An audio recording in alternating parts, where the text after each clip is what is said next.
Good morning, dear lovely students. Have a blessed day. Today, let us learn about relationship between focal length and radius of curvature. Okay, so let us first of all know what is radius of curvature. We have already learned it, that distance between the center of curvature and the pole is known as radius of curvature. Okay. Now, what is the focal length? This also we have already learned, that the distance between principal focus and the pole is known as focal length. Okay, so now to understand the relationship between focal length and the radius of curvature, we have taken here the concave mirror. Here the incident ray is IM and it is striking to the point M, and after reflection it is passing through the principal focus, that is denoted by capital letter F. Okay, and it forms an angle, that is angle I and angle R. That means it follows the laws of reflection. So we write here angle I is equal to angle R. That means the angle of incidence is equal to the angle of reflection. Okay. In this, the triangle CMF, in which MF is equal to CF. Okay. For small aperture of mirror, MF is equal to PF, and it is equal to, and therefore we can write it down, PC is equal to PF plus CF. Okay, again it is equal to PF plus PF, and we write down 2PF, and finally we obtain R is equal to 2F.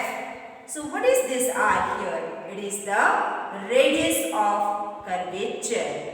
And here we write 2. And what is F? F is the focal length. Therefore, finally we can say that radius of curvature is equal to the twice of focal length. Okay, is it clear? Okay, fine. So now let us see next. Convergence of light. What is the convergence of light? A beam of light parallel to the principal axis after reflection intersects to a point that is known as convergence of light. And this phenomenon takes place in the concave mirror. Okay. Let us see next, divergence of light.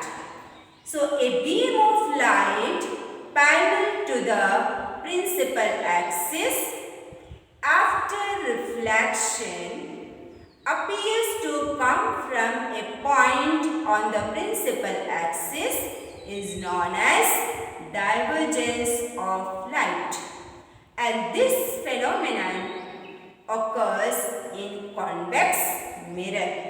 Okay, now let us learn about images formed by spherical mirrors using ray diagrams. Okay, for this we must have at least two intersecting reflected rays which give us the position of the images of the objects. Okay, so there are certain conditions for this. So let us see: parallel ray, ray through focus, ray through center of curvature, rays tracking the pole. So now let us see one by one.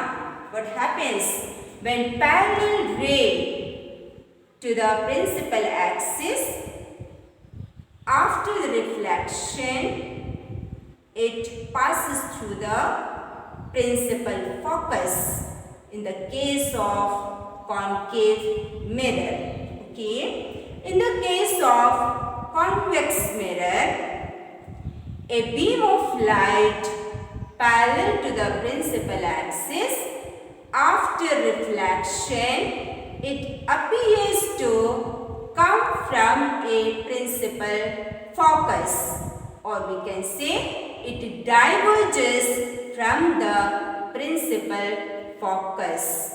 Okay, let us see now next, ray through focus. So a beam of light, when passes through the principal focus, after reflection, it will emerge parallel to the principal axis in the case of concave mirror. In the same way, a beam of light, it is directed towards the principal focus. After reflection, it emerges parallel to the principal axis. Okay. Now let us see next, ray through center of curvature. Beam of light passes through the center of curvature, and after reflection from the concave mirror is reflected back along the same path. Okay. In the convex mirror, a beam of light directed towards the center of curvature is reflected back along the same path. Okay. Now let us see next, rays tracking the pole.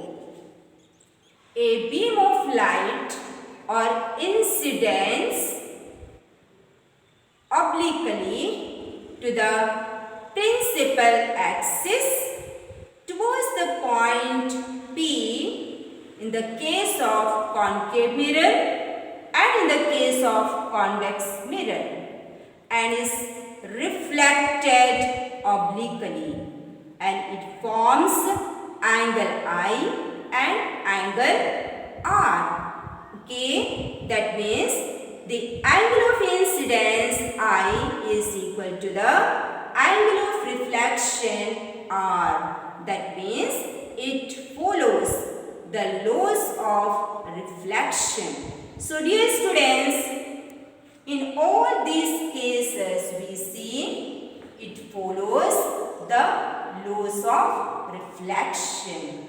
That's all. Thank you. God bless you.